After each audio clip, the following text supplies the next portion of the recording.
Olá pessoal, espero que vocês estejam bem. Venho novamente compartilhar com vocês uma reflexão baseada na Palavra de Deus, hoje baseada em Romanos capítulo 3, dos versículos 19 até o 28. Ora, sabemos que tudo que a lei diz é dito aos que vivem sob a lei, para que toda boca se cale e todo mundo seja culpável diante de Deus. Porque ninguém será justificado diante de Deus por obras da lei, pois pela lei vem o pleno conhecimento do pecado. Mas agora, sem lei, a justiça de Deus se manifestou, sendo testemunhada pela lei e pelos profetas. É a justiça de Deus mediante a fé em Jesus Cristo, para todos e sobre todos os que creem. Porque não há distinção, pois todos pecaram e carecem da glória de Deus, sendo justificados gratuitamente por sua graça, mediante a redenção que há em Cristo Jesus, a quem Deus apresentou como propiciação no seu sangue, mediante a fé.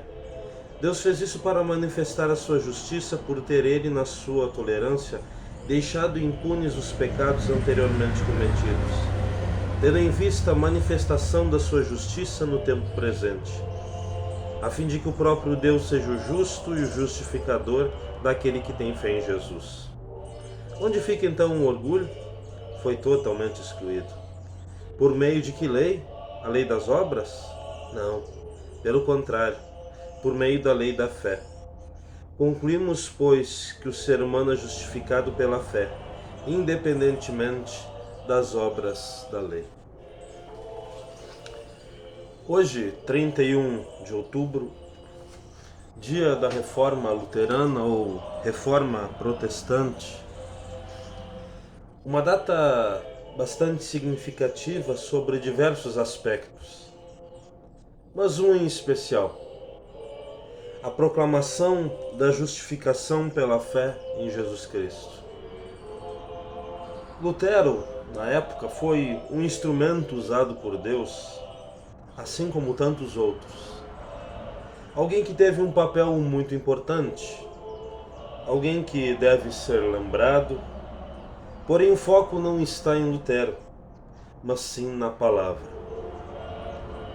Num contexto onde a igreja da época não permitia que o povo tivesse acesso às escrituras, usava de distorções da palavra de Deus para arrecadar fundos, principalmente naquele período para a construção da Basílica de São Pedro.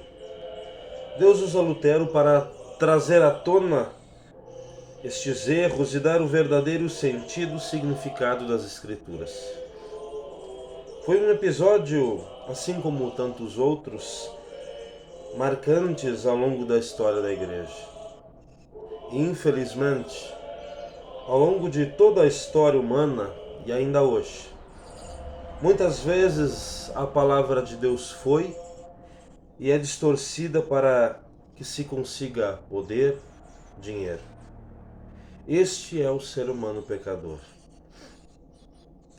Diante do peso de consciência para com a lei de Deus, diante do reconhecimento de sua impotência para ser alguém realmente bom diante de Deus, e a implacável realidade de inferno, de justa condenação da parte de Deus, que assombrava Lutero, a falta de paz e até mesmo o sentimento, a sensação de um Deus aparentemente tão interessado em punir o ser humano, o levam para a incessante busca nas Escrituras por algo que possa satisfazer a justa justiça de Deus.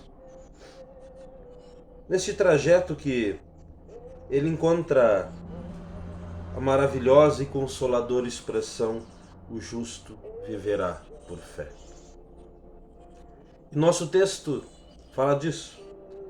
Então o convite de Deus neste momento a mim e a você é para que reflitamos um pouco nesta sua palavra, que é vida e é vida eterna, que traz paz, a paz de Deus.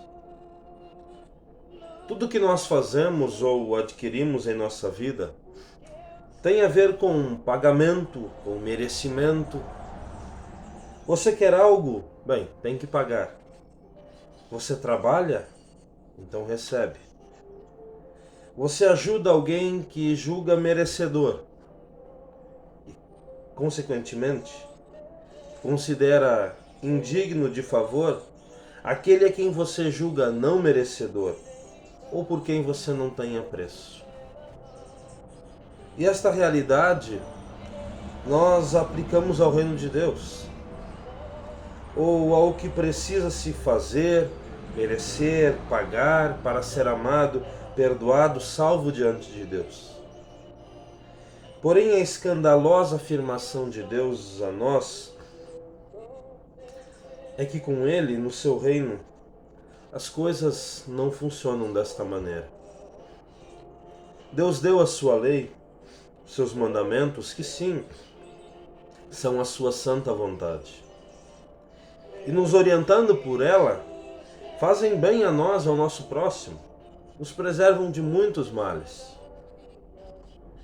E todos nós pensamos, se eu fizer isso, se eu fizer aquilo, se eu der dinheiro para a igreja, se eu for, de repente, em todas as atividades da igreja, se eu ajudar os pobres, se eu fizer uma peregrinação, se eu acender uma vela, se eu, então Deus me abençoará, Deus me amará, Ele irá me perdoar, como se fosse uma moeda de troca com Deus. Eu tendo este comportamento, bem, eu sou uma pessoa boa, e consequentemente quem age de modo diferente do que eu julgo ser o ideal, se o outro não faz aquilo que eu faço, então ele não pode estar em dia com Deus. Por causa desta ideia que todo ser humano tem, é que uns não conseguem sentirem-se em paz com Deus, ou saberem-se em paz com Deus. Qualquer coisa de ruim que acontece na vida, já pensam que é castigo divino, vivem num penoso e angustioso, mais ou menos consciente, pensamento de pagar, de merecer, de parecer alguém, ser alguém digno, merecedor diante de Deus e dos homens. A consequência é termos ou pessoas profundamente angustiadas, ou pessoas profundamente orgulhosas, arrogantes. E este é um dos pontos do apóstolo Paulo. Se eu penso que sou perdoado por Deus porque eu vou à igreja, porque eu pago dízimo, porque eu faço isso, porque eu faço aquele outro, porque acendi uma vela, porque fiz tantas orações, bem, eu somente irei olhar para o meu próximo com um olhar de julgamento, de orgulho. Afinal, bem, eu acho que ele não faz tudo isso que eu faço. Ele não participa de tudo que eu participo. Logo, sem eu perceber, me considero mais digno que o outro.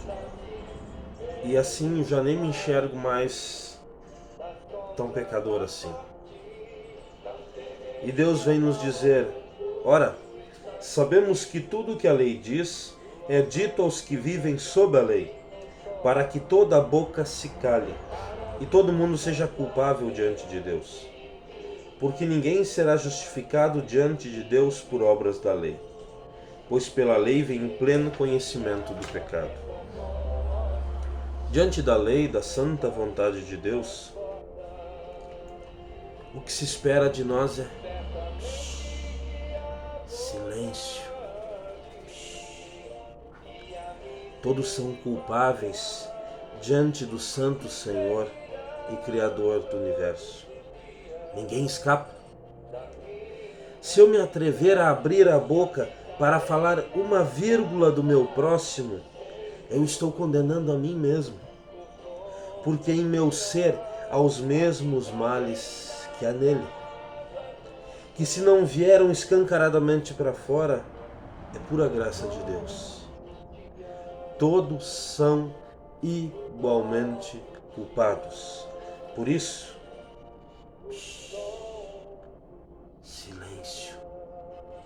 É o que se espera diante de todos, diante da lei de Deus, da santa vontade de Deus. Ah, mas o fulano fez isso, fez aquilo, ele não participa da igreja, eu faço isso, eu participo, eu faço aquilo. Silêncio.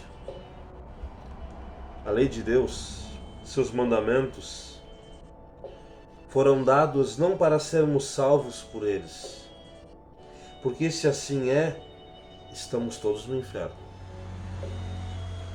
Não foram dados para julgarmos os outros, mas foram dados para que eu e você saibamos o quão pecadores nós somos, o quão grande mal habita em nosso ser, e desta forma fiquemos em silêncio e em humildade diante de Deus. Reconheçamos a nossa realidade. Mas agora, sem lei, a justiça de Deus se manifestou, sendo testemunhada pela lei e pelos profetas. É a justiça de Deus mediante a fé em Jesus Cristo, para todos e sobre todos os que creem, porque não há distinção, pois todos pecaram e carecem da glória de Deus, sendo justificados gratuitamente por sua graça, mediante a redenção que há em Cristo Jesus, a quem Deus apresentou como propiciação no seu sangue mediante a fé. Você está procurando ter paz, saber-se em paz diante de Deus? Ter certeza do perdão de Deus, do seu amor, da vida eterna que Ele prometeu? Olhe para Jesus na cruz e ali veja Deus por você, assumindo o seu lugar, para te declarar os teus pecados de ontem, de anteontem, de anos e anos, os que você ainda irá cometer, todos estão perdoados. E a vida eterna já é sua. Está guardada em Cristo. Portanto, viva a sua vida em paz, com alegria no coração, com gratidão a Deus, sabendo-se amado pelo teu Criador e Pai. A você que crê neste Senhor Jesus, Deus entre os homens por você, você é alguém amado, perdoado por Deus. Não porque você fez isso ou fez aquilo. Não porque você ora 10 vezes por dia. Não porque você não perde um culto. Não porque você dá dinheiro para a igreja. Não porque você fez isso, fez aquele outro. Mas porque o teu Pai Celeste te ama. E assumiu e pagou a tua dívida. E te deu esta fé em Jesus. Portanto, alegre-se e regozija-se em Cristo. Viva com paz no coração. A você que não crê neste Senhor Jesus, Deus também te ama. Também entregou-se por você e te perdoou. O problema não está em Deus. O problema está em você. O problema está em você rejeitar tão grande amor com que Ele te amou. Hoje ainda há tempo. Amanhã talvez seja tarde. Não desperdice esta oportunidade. Por tudo isso, fica a pergunta de Paulo. Onde fica então o orgulho? Diante de Deus, não pode haver nenhum. Pois o próprio Deus disse no capítulo anterior que até o fato de nós nos arrependermos, crermos no Senhor Jesus, vem da bondade, da misericórdia de Deus, não brota de nós. Por isso, o justo viverá pela fé. Aquele que foi justificado em Cristo Jesus. O texto do Evangelho desse final de semana fala da verdade que liberta. Você tendo isso, sabendo disso, apropriando-se em fé, pensa numa liberdade do ser. Você está livre de ser alguém arrogante, orgulhoso, que apenas julga o próximo, pois você sabe que é tão pecador como qualquer outro, até mesmo aquele que você julgaria como grande pecador. Isso te liberta do peso de querer colocar-se no lugar de Deus como juiz do próximo, da vida, do mundo, de Deus. Você está livre de ser alguém que vive precisando provar para todos e para Deus quais são os seus méritos, o quanto você tem valor. Pois Deus já te valorizou morrendo por você. Você está livre da implacabilidade da sua consciência, que a todo momento, ainda mais instigada pelo pecado, vem te atormentar pelos seus erros, pelos seus pecados. Pois você pode dizer para si mesmo e para o próprio diabo: sou amado, estou perdoado e justificado por Deus, em meu Senhor Jesus, e nada nem ninguém tira isto de mim. Portanto, irei viver a minha vida em paz, colocar a minha cabeça no travesseiro e dormir na paz de quem se sabe guardado para a eternidade em Jesus. Você está livre da condenação por parte de Deus. E sabe que os problemas e dores que você terá de passar neste mundo são apenas consequências do pecado que habita em todo ser humano. Mas que o céu é a sua herança, sua última e definitiva morada. Assim, concluímos que o ser humano é justificado pela fé em Cristo, independentemente das obras da lei. Alegre-se, regozija-se em Cristo, nosso Senhor, nosso Salvador, e viva a sua vida nesta paz, que só nele há. Amém. Toda semana eu posto vídeos devocionais. Convido a você acompanhar esses vídeos. Se você quiser recebê-los no particular via WhatsApp, me envie uma mensagem no particular no Face ou pelo próprio WhatsApp. Eu vou deixar o número do meu telefone aí abaixo. Me envie uma mensagem que eu passo a enviar todas as semanas vídeos devocionais para você. É sem compromisso algum, é gratuito. Eu não irei ligar para você, apenas enviar os vídeos. Caso você queira caminhar presencialmente conosco algum dia, está convidado, só entrar em contato com a gente, tá bom? Eu criei um canal no YouTube para armazenar esses vídeos, enfim, estão lá. Para quem quiser ver, estão lá disponíveis. Se você quiser, então pode ir lá se inscrever, ter acesso a vários vídeos que tem lá, estudos, enfim. Bom, no mais, abençoado dia da Reforma. É muito mais que simplesmente uma data a ser lembrada no calendário, mas graças a Deus que em diferentes momentos da história, quando a igreja desviou-se daquilo que deveria ser, né, Deus interveio por amor à humanidade, né, a fim de manter a pregação da sua palavra até hoje entre nós, né, para a salvação de todo aquele que nele crê. O justo viverá pela fé. Que Deus abençoe cada um de nós com esta fé, com esta consciência, com a paz no coração que decorre de saber-se pertencente a esta realidade, de que o justo vive pela fé em Cristo Jesus. No mais, grande beijo, grande abraço e fique na paz do nosso Senhor e Salvador Jesus Cristo. Amém.